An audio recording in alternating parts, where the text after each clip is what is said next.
ಎಲ್ರಿಗೂ ನಮಸ್ಕಾರ. ನಾನು ಡಾಕ್ಟರ್ ಚಂದನ.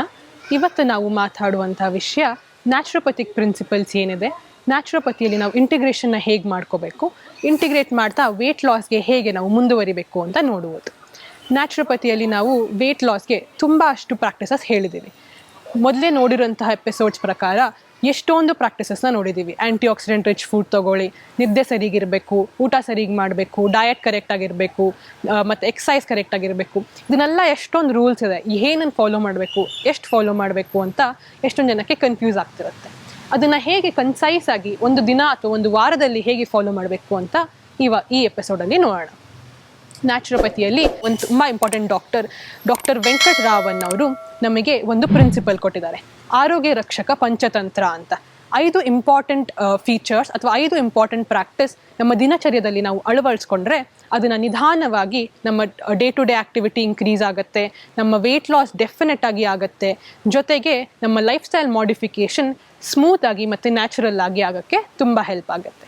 ಫಸ್ಟ್ ಒನ್ ಏನಪ್ಪ ಅಂತ ನೋಡಿದ್ರೆ, drink 2 seers of water a day ಅಂತ. 2 ಲೀಟರ್ ಅಷ್ಟು ನೀರು ಮಿನಿಮಮ್ ಕುಡಿಬೇಕು ಒಂದಿನಕ್ಕೆ ಅಂತ. ಈ 2 ಲೀಟರ್ ಅಷ್ಟು ನೀರಷ್ಟೇ ಸಾಕಾ, ನಾನು ಜಾಸ್ತಿ ಕುಡಿತಿದ್ದೀನಿ ಅಂತ ಕೇಳಿದ್ರೆ, ನೀರು 2 ಲೀಟರ್ ಅಷ್ಟು ಕುಡೀರಿ. ಬೇರೆ ಫಾರ್ಮ್ಸ್ ಆಫ್ ಫ್ಲೂಯಿಡಲ್ಲಿ ಅಂದರೆ ಬಟರ್ ಮಿಲ್ಕ್ ಆಗಿರಬಹುದು ಅಥವಾ ಬೇರೆ ಯಾವುದಾದ್ರೂ ಫ್ಲೂಯಿಡ್ ರೀತಿಯಲ್ಲಿ ನಮ್ಮ ದೇಹಕ್ಕೆ ಲಿಕ್ವಿಡ್ ಕಂಟೆಂಟ್ ಹೋಗ್ತಿರ್ಬೇಕು. ನೀರು ಕುಡಿತಾ ಬಾಡಿಯಲ್ಲಿ ಹೈಡ್ರೇಷನ್ ಜಾಸ್ತಿ ಆಗುತ್ತೆ.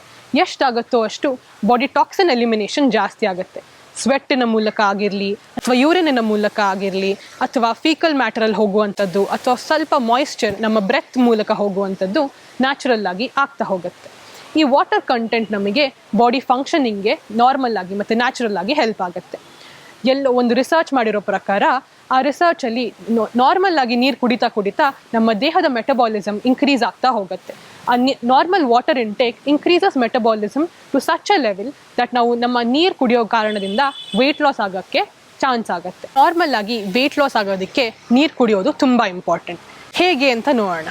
ನಾವು ಬೆಳಗ್ಗೆ ಎದ್ದಿದ ತಕ್ಷಣ 1 ಗ್ಲಾಸ್ ವಾರ್ಮ್ ವಾಟರ್ ಕುಡಿಯೋದು ತುಂಬ ಇಂಪಾರ್ಟೆಂಟ್. ಈ 1 ಗ್ಲಾಸ್ ಆಫ್ ವಾರ್ಮ್ ವಾಟರ್ ಖಾಲಿ ಹೊಟ್ಟೆಯಲ್ಲಿ ಕುಡಿದಾಗ ನಮ್ಮ ಎಲಿಮಿನೇಷನ್ ಚೆನ್ನಾಗಾಗುತ್ತೆ, ಬವಲ್ ಮೂವ್ಮೆಂಟ್ ಚೆನ್ನಾಗಾಗುತ್ತೆ, ನಮಗೆ ಕಾನ್ಸ್ಟಿಪೇಷನ್ ಅಂತ ಸಮಸ್ಯೆ ಬರೋದಿಲ್ಲ. ಈ ಕಾನ್ಸ್ಟಿಪೇಷನ್ ಅನ್ನೋ ಸಮಸ್ಯೆ ಬರದೇ ಇರೋ ಕಾರಣ ಬಾಡಿಯಲ್ಲಿ ಆ ಡ್ರೈ ವೆಯ್ಟ್ ಇರೋದು ಕಡಿಮೆ ಆಗುತ್ತೆ, ಆ ಫ್ಯಾಟ್ ಅಕ್ಯುಮುಲೇಷನ್ ಕಡಿಮೆ ಆಗುತ್ತೆ, ಡೈಜೆಷನ್ ಇನ್ಕ್ರೀಸ್ ಆಗುತ್ತೆ, absorption by different intestinal parts increase ಆಗುತ್ತೆ. ಈ ಇನ್ಕ್ರೀಸ್ ಆಗ್ತಾ ಗಟ್ ಮೈಕ್ರೋಬಯೋಮ್ ಚೆನ್ನಾಗಿ ಫ್ಲರಿಶ್ ಆಗುತ್ತೆ. ನಮ್ಮ ಹೊಟ್ಟೆಯಲ್ಲಿರುವಂಥ ಆ ಕಿಟಾಣಿಗಳು ಮೈಕ್ರೋ ಆರ್ಗ್ಯಾನಿಸಮ್ಸ್ ನಿಧಾನವಾಗಿ ಗ್ರೋ ಆಗ್ತಾ ಡೆವಲಪ್ ಆಗ್ತಾ ನಮ್ಮ ಬಾಡಿಗೆ ಬೇಕಾಗಿರುವಂಥ ನ್ಯೂಟ್ರಿಯೆಂಟ್ಸ್ ಅದನ್ನೇ ಡೆವಲಪ್ ಮಾಡೋಕ್ಕೆ ಶುರು ಮಾಡುತ್ತೆ. Water helps in flourishing the gut microbiomes. ಜೊತೆಗೆ ಏನಾಗುತ್ತೆ ಅಂದರೆ ನಮ್ಮ ಸ್ಟೂಲಿನ ಬಲ್ಕ್ ಇನ್ಕ್ರೀಸ್ ಆಗುತ್ತೆ. ಸೊ ಸ್ಟೂಲ್ ಫ್ಲಶ್ ಔಟ್ ಆಗ್ತಾ ನಮ್ಮ ಗಟ್ ಮೈಕ್ರೋಬಯೋಮ್ ಡೆವಲಪ್ ಆಗೋದಕ್ಕೆ ತುಂಬ ಸಹಾಯ ಆಗುತ್ತೆ. ಇದು first one, drink 2 seers of water a day at least. So ನಾವು 2 at least ಲೀಟರ್ ನೀರು ಕುಡಿಬೇಕಾಗತ್ತೆ. Second one, eat only 2 major meals per day. ಒಂದು ದಿನಕ್ಕೆ ನಾವು 2 ಮೇಜರ್ ಮೀಲ್ಸ್ ತೊಗೋಬೇಕು. ಇದು ನಾರ್ಮಲ್ ಆಗಿ ನಮ್ಮ ಇಂಟರ್ಮಿಟೆಂಟ್ ಫಾಸ್ಟಿಂಗ್ ಅನ್ನೋ ಥರನೇ ಆಗುತ್ತೆ. ನಾವು ದಿನ ಇಡೀ ಫಾಸ್ಟಿಂಗಲ್ಲಿದ್ದು ಅಥವಾ ಎಷ್ಟಾಗುತ್ತೋ ಅಷ್ಟು ಕಡಿಮೆ ಕ್ಯಾಲರೀಸ್ ತೊಗೊಂಡು ಅಥವಾ ಜ್ಯೂಸಲ್ಲಿ ತೊಗೊಂಡು ನೀರಲ್ಲಿ ತೊಗೊಂಡು 2 ಮೇಜರ್ ಮೀಲ್ ಅಷ್ಟೇ ತೊಗೋಬೇಕು ಅಂತ ಹೇಳಿದ್ದಾರೆ. ಯಾಕೆ ಅಂತ ಕೇಳಿದ್ರೆ, ನಮ್ಗೆ ಆ ಮೇಜರ್ ಮೀಲ್ ತೊಗೊಂಡಿದ್ದ ನಂತರ ಬೆಳಗಿನ ಜಾವ ಒಂದು 11 o'clock ಹಾಗೆ ನಾವು ಫಸ್ಟ್ ಮೀಲ್ ತೊಗೊಂಡ್ರೆ ನಮ್ಮ ಡೈಜೆಷನ್ ಇಂಪ್ರೂವ್ ಆಗುತ್ತೆ. ಅದಕ್ಕಿಂತ ಮುಂಚೆ ನಾವು ಒಂದು ಆ್ಯಶ್ ಗಾಡ್ ಜ್ಯೂಸ್ ಅಥವಾ ಯಾವುದಾದ್ರು ಒಂದು ಆಲ್ಕಲೈನ್ ಜ್ಯೂಸ್ ತೊಗೊಂಡ್ರೆ ನಮ್ಮ ಗ್ಯಾಸ್ಟ್ರಿಕ್ ಲೆವೆಲ್ ಕಡಿಮೆ ಆಗುತ್ತೆ, ನಮಗೆ ಆಸಿಡಿಟಿ ಬರೋ ಕಡಿಮೆದಾಗುತ್ತೆ, ನಮ್ಮ ಡೈಜೆಷನ್ ಇನ್ಕ್ರೀಸ್ ಆಗುತ್ತೆ, ನಮ್ಮ ಗ್ಯಾಸ್ಟ್ರಿಕ್ ಗ್ಲಾಂಡ್ ಸೆಕ್ರೀಷನ್ಸ್ ಚೆನ್ನಾಗಾಗುತ್ತೆ. ಸೊ ನಾವು ಇದನ್ನು ನಾರ್ಮಲೈಸ್ ಮಾಡ್ತಾ ನಮ್ಮ ಹೊಟ್ಟೆ ಹಸಿವು ಕೂಡ ಆ ಟೈಮಿಗೆ ಕರೆಕ್ಟಾಗಿ ಆಗುತ್ತೆ. ಮೇ ಬಿ 11 o'clock ಕರೆಕ್ಟಾಗಿ ನಮಗೆ ಒಂದು ಸಾಲಿಡ್ ಫುಡ್ ತಿನ್ನಬೇಕು ಅಂತ ಆಸೆ ಆಗುತ್ತೆ. ಅದಾದ ನಂತರ ಒಂದು 5:30 6 ಗಂಟೆ ಟೈಮಿಗೆ ರಾತ್ರಿ ಅಥವಾ ಸಂಜೆ ನಾವು ಡಿನ್ನರ್ ಮಾಡಬೇಕು. ಅದಾದ ನಂತರ ಏನೂ ತೊಗೊಳಕ್ಕೆ ಹೋಗಬಾರ್ದು. ಸೊ ಈ 2 ಮೇಜರ್ ಮೀಲ್ಸ್ ತೊಗೊಳ್ಳೋ ಕಾರಣ ನಮ್ಮ ದೇಹಕ್ಕೆ ಎಷ್ಟು ಬೇಕೋ ಅಷ್ಟು ಇಂಪಾರ್ಟೆಂಟ್ ಪ್ರೋಟೀನ್ಸ್ ಮತ್ತು ಇಂಪಾರ್ಟೆಂಟ್ ಕಾರ್ಬೋಹೈಡ್ರೇಟ್ ಸಿಗುತ್ತೆ. ಈ ಕಾರ್ಬೋಹೈಡ್ರೇಟ್ಸ್, ಫ್ಯಾಟ್ ಮತ್ತು ಪ್ರೋಟೀನ್ ಸಿಗೋದು ಈ 2 ಮೇಜರ್ ಮೀಲ್ಸಿಂದ ಕಾರಣ. ಈ ಮೀಲ್ಸ್ ಯಾವಾಗಲೂ ಪ್ಲ್ಯಾನ್ ಮಾಡಿರಬೇಕು. ಇದನ್ನು ಪ್ಲ್ಯಾನ್ ಹೇಗೆ ಮಾಡಬೇಕು, ನಮಗೆ ಬೇಕಾಗಿರುವಂಥ ನ್ಯೂಟ್ರಿಷನ್ಸ್ ಮಾತ್ರ ತೊಗೋಬೇಕು. ನಾವು ನಮಗೆ ಬೇಡದೇ ಇರುವಂಥ ಎಕ್ಸ್ಟ್ರಾ ಆಯಿಲ್ ಆಗಿರಲಿ, ಸ್ಯಾಚುರೇಟೆಡ್ ಆಗಿರಲಿ ತುಂಬ ಫ್ಯಾಟು, ಅಥವಾ ನಮಗೆ ಬೇಡದೇ ಇರುವಂಥ ಜಂಕ್ ತೊಗೊಳ್ಳೋದು ಅದು ಕಡಿಮೆ ಆಗುತ್ತೆ. ನಾವು ಪ್ಲ್ಯಾನ್ ಮಾಡ್ತಾ ನಮ್ಮ ಡೇ ಅಲ್ಲಿ ನಾವು ಇಷ್ಟು ಬೇಕು ಅಂತ ರೊಟೀನ್ ಆಲ್ರೆಡಿ ಫಿಕ್ಸ್ ಮಾಡಿರ್ತೀವಿ. ಸೊ ನಮಗೆ ಆ ಕಡೆ ಈ ಕಡೆ ಹೋಗುವಂಥದ್ದು, ಗಮನ ಸೆಳೆಯುವಂಥದ್ದು, ಇನ್ನೊಂದು ತಗೋಣ ಅನ್ನೋದು ಕಡಿಮೆ ಆಗುತ್ತೆ. ಟೆಂಡೆನ್ಸಿ ಟುವರ್ಡ್ಸ್ ಕ್ರೇವಿಂಗ್ಸ್ ಕಡಿಮೆ ಆಗುತ್ತೆ. ಈ ಕ್ರೇವಿಂಗ್ಸ್ ಕಡಿಮೆ ಆಗ್ತಾ ನಮ್ಮ ಹಾರ್ಮೋನಲ್ ಬ್ಯಾಲೆನ್ಸ್ ಕೂಡ ಹಾಗೆಯೇ ಆಗುತ್ತೆ. ನಮ್ಮ ಫೈಬರ್ ಇಂಟೇಕ್ ಆಲ್ರೆಡಿ ಜಾಸ್ತಿ ಆಗಿದೆ because of our intake of fruits and vegetables. ಆ ಫೈಬರ್ ಇಂಟೇಕ್ ಜಾಸ್ತಿ ಆಗೋಗಿರೋಗೋಸ್ಕರ bulk of the food increase ಆಗಿರುತ್ತೆ. Because of the increased bulk of the food ನಮಗೆ ಈಸಿಯಾಗಿ ಡೈಜೆಷನ್ ಆಗುತ್ತೆ, ನಮಗೆ ಎಲಿಮಿನೇಷನ್ ಈಸಿ ಆಗುತ್ತೆ, ನಮಗೆ ಅಬ್ಸಾರ್ಪ್ಷನ್ ಚೆನ್ನಾಗಾಗತ್ತೆ. ಇದೆಲ್ಲ ಆಗ್ತಾ ಆಗ್ತಾ ನಮ್ಗೆ ಎಷ್ಟಾಗುತ್ತೋ ಅಷ್ಟು ರಿಲ್ಯಾಕ್ಸ್ಡ್ ಫೀಲ್ ಆಗಿರ್ತೀವಿ ನಾವು, ಸ್ಟ್ರೆಸ್ ಜಾಸ್ತಿ ಆಗಲ್ಲ. ನೆಕ್ಸ್ಟ್ ಏನು ಮಾಡಬೇಕು ಅನ್ನೋ ಸಮಸ್ಯೆ ಕೂಡ ಕಡಿಮೆ ಆಗುತ್ತೆ. ನೆಕ್ಸ್ಟ್ ಏನು ಅಡುಗೆ ಮಾಡಲಿ, ಈ ಅಡುಗೆ ಏನು ಮಾಡಲಿ ಅಂತ ಅದನ್ನು ಯೋಚನೆ ಮಾಡೋದು ಕೂಡ ಕಡಿಮೆ ಆಗುತ್ತೆ. Only 2 meals per day. ಇದನ್ನು ಗ್ರ್ಯಾಜುವಲ್ ಆಗಿ ಮಾಡಬೇಕು. ಸಡನ್ನಾಗಿ ಜಾಸ್ತಿ ಮೀಲ್ಸ್ ತಗೋತಾ ಇರೋರು ಅಟ್ವಾನ್ಸ್ ನಾನು 2 mealsಗೆ ಬರ್ತೀನಿ, ಸಡನ್ ಚೇಂಜಸ್ ಮಾಡ್ತೀನಿ ಅಂತ ಹೋಗಬೇಡಿ. Once you consult your physician, ಅವರ ರೆಕಮೆಂಡೇಷನ್ ಮೇಲೆ, ನಿಮ್ಮ ನ್ಯಾಚುರೋಪತ್ ರೆಕಮೆಂಡೇಷನ್ ಮೇಲೆ ಚೇಂಜ್ ಮಾಡೋದು ಬೆಟರ್ ಆಗಿರುತ್ತೆ.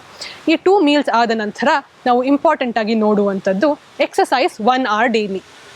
ಪ್ರತಿದಿನ 1 ಗಂಟೆಯ ಕಾಲ ಕಂಪಲ್ಸರಿ ಎಕ್ಸಸೈಸ್ ಮಾಡಬೇಕು ಅಂತ ಹೇಳ್ತೀವಿ. ಏನಪ್ಪ ಎಕ್ಸಸೈಸ್ 1 hour ಡೈಲಿ ಅಂತ ಹೇಳ್ತಾರೆ, ನಾನು ½ an hour ಕೂಡ ಎಕ್ಸಸೈಸ್ ಮಾಡಲ್ಲ ಅಂತ ಎಷ್ಟೊಂದು ಜನ ಅನ್ಕೋತಾ ಇರ್ತೀವಿ. ಏನು ಮಾಡಬೇಕು? We have to aim to exercise at least 1 hour. ಆ ಗೋಲನ್ನು ನಾವು ಸೆಟ್ ಮಾಡ್ಕೊಳ್ತಾ ನಿಧಾನವಾಗಿ ನಮ್ಮ ಡೇ ಟು ಡೇ ಆ್ಯಕ್ಟಿವಿಟೀಸ್ನ ಚೇಂಜ್ ಮಾಡ್ಕೊತಾ ಹೋಗಬೇಕು. ಒಂದು ದಿನದಲ್ಲಿ ನಾವು ಈ ಟೈಮನ್ನು ಎಕ್ಸಸೈಸ್ಗೆ ಅಂತ ಸೈಡ್ಗಿಟ್ಟರೆ ಆ ಟೈಮಲ್ಲಿ ಅಟ್ಲೀಸ್ಟ್ ಏನೋ ಒಂದು ವಾಕಿಂಗ್ ಆಗಿರಬಹುದು, ಅಥವಾ ಜಸ್ಟ್ 1 round ಆಫ್ ರನ್ನಿಂಗ್ ಆಗಿರಬಹುದು, ಯೋಗ ಆಗಿರಬಹುದು, ಇಂಥ ಎಕ್ಸಸೈಸಸ್ನ ಶುರು ಮಾಡ್ಕೋಬೇಕು. ಈ ಎಕ್ಸಸೈಸ್ ಮಾಡ್ತಾ ಮಾಡ್ತಾ ನಾವು ಮೊದಲೇ ನೋಡಿದ ಹಾಗೆ ನಮ್ಮ ಬಾಡಿಯಲ್ಲಿ ಕ್ಯಾಲರಿ ಮೆಟಬಾಲಿಸಮ್ ಚೆನ್ನಾಗಾಗತ್ತೆ.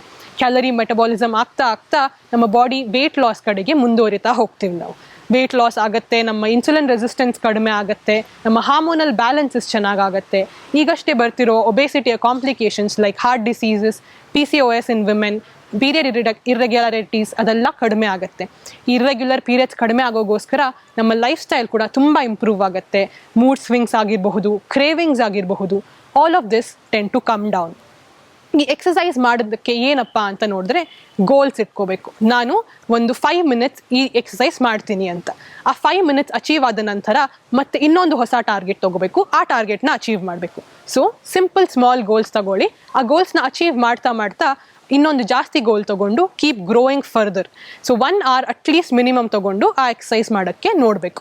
ಆ 1 hour ನಾನು ಬರೀ ರೀಲ್ ಮಾಡ್ತೀನಿ, ರೀಲಲ್ಲಿ ಎಕ್ಸಸೈಸ್ ಮಾಡ್ತೀನಿ, ಅಷ್ಟಲ್ಲೇ ಟೈಮ್ ವೇಸ್ಟ್ ಮಾಡ್ತೀನಿ ಅಂತ ನೋಡೋಕ್ಕೆ ಹೋಗಬಾರ್ದು. ಎಷ್ಟಾಗುತ್ತೋ ಅಷ್ಟು we have to focus on our body. Listen to what your body tells. ನಮ್ಮ ದೇಹ ಏನು ಹೇಳುತ್ತೆ, ನಮ್ಮ ಮನಸ್ಸು ಏನು ಹೇಳುತ್ತೆ ಅಂತ ನೋಡಿ ನಮ್ಮನ್ನು ಎಷ್ಟಾಗುತ್ತೋ ಅಷ್ಟು ಎಕ್ಸಸೈಸ್ ಕಡೆಗೆ ತೊಗೊಂಡು ಹೋಗಬೇಕು. ನೆಕ್ಸ್ಟ್ ಇಂಪಾರ್ಟೆಂಟ್ ಟಾಪಿಕ್ ಏನಪ್ಪ ಅಂತ ಬಂದರೆ ಪ್ರೇಯರ್ ಟ್ವೈಸ್ ಅ ಡೇ ಅಂತ ಹೇಳ್ತೀವಿ. Prayer twice a day. ಎಷ್ಟೊಂದು ಜನ ನಾನು ದೇವರಲ್ಲಿ ಬಿಲೀವ್ ಮಾಡಲ್ಲ, I do not want to believe in a supernatural entity ಅಂತ ಹೇಳ್ತಾರೆ. ತೊಂದರೆ ಇಲ್ಲ, ನಿಮಗೆ ಆಸಕ್ತಿ ಇತ್ತು ಅಂದರೆ ನೀವು ದೇವರಲ್ಲಿ ನೀವು ನಮಸ್ಕಾರ ಮಾಡ್ಕೋಬೋದು, ಪ್ರೇ ಮಾಡ್ಕೋಬೋದು ನಿಮ್ಮ ದೇವರಿಗೆ. ಇಲ್ಲದಿದ್ರೂ ಏನು ಮಾಡಬಹುದು, 2 hours ಡೈಲಿ ಪ್ರೇಯರ್ ಏನಿದೆ ಅದನ್ನು ರೆಸಾಲ್ವ್ ಆಗಿ ತಗೊಳ್ಳಿ. ಬೆಳಗ್ಗೆ ಎದ್ದ ತಕ್ಷಣ ನಾನು ಈ ದಿನದಲ್ಲಿ ಇದನ್ನೆಲ್ಲ ಅಚೀವ್ ಮಾಡ್ತೀನಿ, ಆ ಗೋಲ್ಸ್ನ ಸೆಟ್ ಮಾಡ್ಕೊಳ್ಳಿ. ಆ ಸೆಟ್ ಮಾಡಿ ನಮಗೆ ನಾವೇ as a prayer to our own body, ನಮ್ಮ ದೇಹವನ್ನೇ ನಾವು ಹೇಳ್ಕೊಳ್ತಾ just set the goals and repeat it to yourself. ನಾನು ಇದನ್ನು ಅಚೀವ್ ಮಾಡ್ತೀನಿ ಇವತ್ತು ಅಂತ. ಮತ್ತು ರಾತ್ರಿ ಮಲ್ಗೋಕ್ಕಿಂತ ಮುಂಚೆ ಪುನಃ ಆ ಗೋಲ್ಸ್ನ ನಿಮಗೆ ನೀವೇ ರಿಕಲೆಕ್ಟ್ ಮಾಡ್ಕೊಳ್ಳಿ. ನೆಕ್ಸ್ಟ್ ಡೇಗೆ ಏನು ಬೇಕಿದೆಯೋ ಆ ಸೆಟ್ಟನ್ನು ಮತ್ತೆ ನಿಮಗೆ ಹೇಳ್ಕೊಳ್ಳಿ. ನಾನು ನಾಳೆ ಇದನ್ನು ಅಚೀವ್ ಮಾಡ್ತೀನಿ, ಇದು ನನ್ನ ಟಾರ್ಗೆಟ್ ನಾಳೆಗೆ. ಈ ಗೋಲ್ಸ್ ನಿಮಗೆ ವರ್ಕ್ ರಿಲೇಟೆಡ್ ಅಲ್ಲ, ನಿಮ್ಮ ಫೈನಾನ್ಸ್ ರಿಲೇಟೆಡ್ ಅಲ್ಲ, ನಿಮ್ಮ ಬಾಡಿ ಮತ್ತು ನಿಮ್ಮ ಹೆಲ್ತ್ ರಿಲೇಟೆಡ್ ಆಗಿರಬೇಕು. ಆ್ಯಂಡ್ ವೆಯ್ಟ್ ಲಾಸ್ ರಿಲೇಟೆಡ್ ಆಗಿರಬೇಕು. ನಿಮಗೆ ಎಷ್ಟು ಟಾರ್ಗೆಟೆಡ್ ಟುವರ್ಡ್ಸ್ ವೆಯ್ಟ್ ಲಾಸ್ ಆಗಿರುತ್ತೆ, ಎಷ್ಟು targeted towards naturopathic modification of lifestyle ಆಗಿರುತ್ತೆ, ಅಷ್ಟು ನಿಮಗೆ ವೆಯ್ಟ್ ಲಾಸ್ ಕಡೆಗೆ ಮುಂದುವರಿತೀರಾ ನೀವು. ಸೊ ಈ ಗೋಲ್ಸ್ನ ನಿಮಗೆ ನೀವು ರಿಪೀಟ್ ಮಾಡ್ಕೊಳ್ತಾ ಬೆಳಗ್ಗೆ ಒಂದ್ಸಲಿ ಆ ಗೋಲ್ನ ರಿಪೀಟ್ ಮಾಡ್ಕೊಳ್ಳಿ, ರಾತ್ರಿ ಒಂದ್ಸಲಿ ಆ ಗೋಲ್ನ ರಿಪೀಟ್ ಮಾಡ್ಕೊಳ್ಳಿ, ರೆಸಾಲ್ವ್ ಮಾಡ್ಕೊಳ್ಳಿ, ಪಾಸಿಟಿವ್ ಮ್ಯಾನಿಫೆಸ್ಟೇಷನ್ಸ್ ಮಾಡ್ಕೊಳ್ಳಿ. ಈಗ ಅಷ್ಟೊಂದು ಆ ವರ್ಡ್ ಮ್ಯಾನಿಫೆಸ್ಟೇಷನ್ ಅನ್ನೋದು ತುಂಬ ಜಾಸ್ತಿ ಫೇಮಸ್ ಆಗ್ತಿದೆ. ಎಲ್ಲರೂ ನಾನು ಇದನ್ನು ಮ್ಯಾನಿಫೆಸ್ಟ್ ಮಾಡ್ಕೊಂಡಿದ್ದೀನಿ, ಆ ಕಮಾಂಡ್ ಹೇಳ್ತಿದ್ದೀನಿ ಅಂತ ಹೇಳ್ತಾರೆ, ವಿಚ್ ಇಸ್ ಟ್ರೂ. ನಾವು ಎಷ್ಟಾಗುತ್ತೋ ಅಷ್ಟು ಮ್ಯಾನಿಫೆಸ್ಟೇಷನ್ಸ್ ಅಥವಾ ನಮಗೆ ನಾವೇ ಹೇಳ್ಕೊಳ್ಳೋದು ನಮಗೆ ಅದು ಅಚೀವ್ ಆದಮೇಲೆ ನಮಗೆ ಅದು ಖುಷಿ ಕೊಡುತ್ತೆ. Once I tell that I want to achieve this, ಅದನ್ನು ಅಚೀವ್ ಮಾಡಿದ ನಂತರ ನನಗೆ ಅದು ಅಚೀವ್ ಮಾಡಿದ್ದೀನಿ ಅನ್ನೋ ಸ್ಯಾಟಿಸ್ಫ್ಯಾಕ್ಷನ್ ಸಿಗುತ್ತೆ. ಆ ಸ್ಯಾಟಿಸ್ಫ್ಯಾಕ್ಷನಿಂದ ನಿಮಗೆ ಮತ್ತೆ ಮಾಡೋಕ್ಕೆ ಪುಷ್ ಸಿಗುತ್ತೆ. ಸೊ ಇದನ್ನೇ ನಾವು ಪ್ರೇಯರ್ ಟ್ವೈಸ್ ಅ ಡೇ ಅಂತ ಅಂದ್ಕೊಂಡು ಪ್ರೇಯರ್ ಟ್ವೈಸ್ ಅ ಡೇ ಮಾಡಬೇಕು. Next and the fifth and the last resolve that is there, last ತಂತ್ರ that is there is fasting once a week. ನಾವು ವಾರದಲ್ಲಿ ಒಮ್ಮೆ ಅಟ್ಲೀಸ್ಟ್ ಫಾಸ್ಟಿಂಗ್ನ ಮಾಡಬೇಕು. ಯಾವುದಾದ್ರೂ ಒಂದು ದಿವಸ ತಗೊಳ್ಳಿ, ನಿಮಗಿಷ್ಟ ಆಗಿರುವಂಥ ಒಂದು ದಿನ ತಗೊಂಡು ಆ ದಿನದಲ್ಲಿ ನಾನು ಫಾಸ್ಟಿಂಗ್ ಮಾಡ್ತೀನಿ ಅಂತ ತಗೋಬೇಕು. ಅದನ್ನು ಸಂಡೇ ಮಾಡ್ಕೋಬೇಡಿ. ಸಂಡೇ ಆಚೆ ಹೋಗೋದಿರುತ್ತೆ ಅಥವಾ ಯಾವತ್ತು ರಾತ್ರಿ ನಾವು ತಿನ್ನೋದಿರುತ್ತೆ. Do not have it a Sunday or Saturday, have it one in a weekday. ತಗೊಂಡು ಆ ದಿನ ನಾನು ಫಾಸ್ಟ್ ಮಾಡ್ತೀನಿ ಅಂತ ಹೇಳಬೇಕು. One day prior to that ನಾವು ಅವತ್ತು ಕಂಪ್ಲೀಟಾಗಿ ಬ್ಲ್ಯಾಂಡ್ ಡಯಟ್ ಮತ್ತು ರಾ ಡಯಟ್ಗೆ ಹೋಗಿ ಗ್ರ್ಯಾಜುಯಲ್ ಆಗಿ ನೆಕ್ಸ್ಟ್ ಡೇ ಫಾಸ್ಟಿಂಗಿಗೆ ಶಿಫ್ಟ್ ಆಗಬೇಕು. ಅದಾದ ನಂತರ ಮತ್ತೆ to break the fast it is very important that you go from raw diet to then bland diet. Bland diet ಮಾಡ್ಕೊಳ್ತಾ ನಮಗೆ ಎಷ್ಟಾಗುತ್ತೋ ಅಷ್ಟು ಕಂಪ್ಲೀಟಾಗಿ ಆ ಫಾಸ್ಟಿಂಗ್ ಮೇಲೆ ಕಾನ್ಸಂಟ್ರೇಟ್ ಮಾಡಬೇಕು. ನಮ್ಮ ಬಾಡಿ ಮೇಲೆ ಕ್ಲೆನ್ಸಿಂಗ್ ಮೇಲೆ ಡಿಟಾಕ್ಸಿಫಿಕೇಷನ್ ಮೇಲೆ ಕಾನ್ಸಂಟ್ರೇಟ್ ಮಾಡ್ತಾ ವೆಯ್ಟ್ ಲಾಸ್ ಕಡೆಗೆ ಮುಂದುವರಿಬೇಕು. ಈ ಪ್ರಾಕ್ಟೀಸ್ನ ಕಂಟಿನ್ಯೂಸ್ ಆಗಿ ಮಾಡ್ತಾ ನಮಗೆ ಡೆಫಿನೆಟ್ಲಿ ವೆಯ್ಟ್ ಲಾಸ್ ಕಾಣುತ್ತೆ. ರಿಸರ್ಚ್ ಮಾಡಿ ಇದನ್ನು ಕಂಡುಹಿಡಿದಿದ್ದಾರೆ. ಈ ಪ್ರಾಕ್ಟೀಸ್ ಮಾಡೋದಕ್ಕೋಸ್ಕರ ಪಂಚತಂತ್ರನ ಫಾಲೋ ಮಾಡಿರೋ ಎಷ್ಟೊಂದು ಸ್ಟೂಡೆಂಟ್ಸಿಗೆ ವೆಯ್ಟ್ ಲಾಸ್ ಆಗಿದೆ. ಅವ್ರಿಗೆ ಬ್ಲಡ್ ಇಂಡಿಸಸ್ ಜಾಸ್ತಿ ಆಗಿದೆ, ಅಂದರೆ ಅನೀಮಿಯಾ ಇರೋರಿಗೆ ಬ್ಲಡ್ ಹಿಮೋಗ್ಲೋಬಿನ್ ಲೆವೆಲ್ಸ್ ಜಾಸ್ತಿ ಆಗಿದೆ, ಅವರಿಗೆ ಬ್ಲಡ್ಡಲ್ಲಿರುವಂಥ ಎಲ್ಲ ವ್ಯಾಲ್ಯೂಸ್ ನಾರ್ಮಲೈಸ್ ಆಗಿದೆ, ವೆಯ್ಟ್ ಹಾಗೆ ಕಡಿಮೆ ಆಗಿದೆ. ಆರ್ಮ್ ಸರ್ಕಂಫರೆನ್ಸ್ ಅಂದರೆ ನಮ್ಮ ಆ ಕೈನ circumference, thigh circumference inch loss ಆಗಿದೆ. ಇದೆಲ್ಲ ಡೆಫಿನೆಟ್ ಬೆನಿಫಿಟ್ಸ್ ಮತ್ತು ಇಂಪ್ರೂವ್ಮೆಂಟ್ಸ್. ಸೊ ಏನೇ ಆದ್ರೂ ಈ ಪಂಚತಂತ್ರವನ್ನು ಫಾಲೋ ಮಾಡಿ. ಏನು? Drink 2 seers of water a day, fasting at least once a week, 2 major meals per day, then prayer twice daily. ಲಾಸ್ಟಲ್ಲಿ ನಾವು ಏನೇ ಆದ್ರೂ ಮರಿದೇ ಆಗಿರುವಂಥದ್ದು physical activity or exercise 1 hour per day. ಇದನ್ನ ಫಾಲೋ ಮಾಡಿದ್ರೆ ನಮಗೆ ಆಟೋಮೆಟಿಕ್ ಆಗಿ ಬೇರೆ ಎಲ್ಲದೂ ನಾರ್ಮಲೈಸ್ ಆಗ್ತಾ ಹೋಗುತ್ತೆ. ನಮ್ಮ ಸ್ಟ್ರೆಸ್ ಲೆವೆಲ್ಸ್ ಕಡಿಮೆ ಆಗುತ್ತೆ, ನಮಗೆ ನಿದ್ದೆ ಚೆನ್ನಾಗಾಗುತ್ತೆ. Because of improved digestion, improved physical activity, R sleep improve ಆಗ್ತಿದೆ. ಇದೆಲ್ಲ ಸರಿ ಆಗ್ತಿದೆ ಅಂದರೆ ನ್ಯಾಚುರಲ್ ಆಗಿ ಹಾರ್ಮೋನಲ್ ಲೆವೆಲ್ಸ್ ಕೂಡ ನಾರ್ಮಲೈಸ್ ಆಗುತ್ತೆ. ಇದೆಲ್ಲ ನಾರ್ಮಲೈಸ್ ಆಗ್ತಾ ನಮಗೆ ವೆಯ್ಟ್ ಲಾಸ್ ಕಡೆಗೆ ಹೋಗುವುದು ಗ್ಯಾರಂಟಿ ಅಂತ ಹೇಳ್ತೀವಿ. ಇದನ್ನೆಲ್ಲ ಹೇಳ್ತಾ ನನ್ನ ಟಾಕ್ನ ಇಲ್ಲೇ ಮುಗಿಸ್ತೀನಿ. Thank you so much.